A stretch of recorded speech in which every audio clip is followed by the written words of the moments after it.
Ja nisam bio dovoljno dobar. Ja nisam bio istrajan.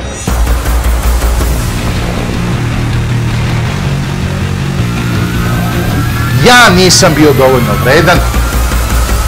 Nova godina je povod za rezolucije, za odluke. Napišite šta hoćete. Da dođemo u prvu ligu. Ne u četvrtu ligu sa ovim i ovim, nego u prvu ligu.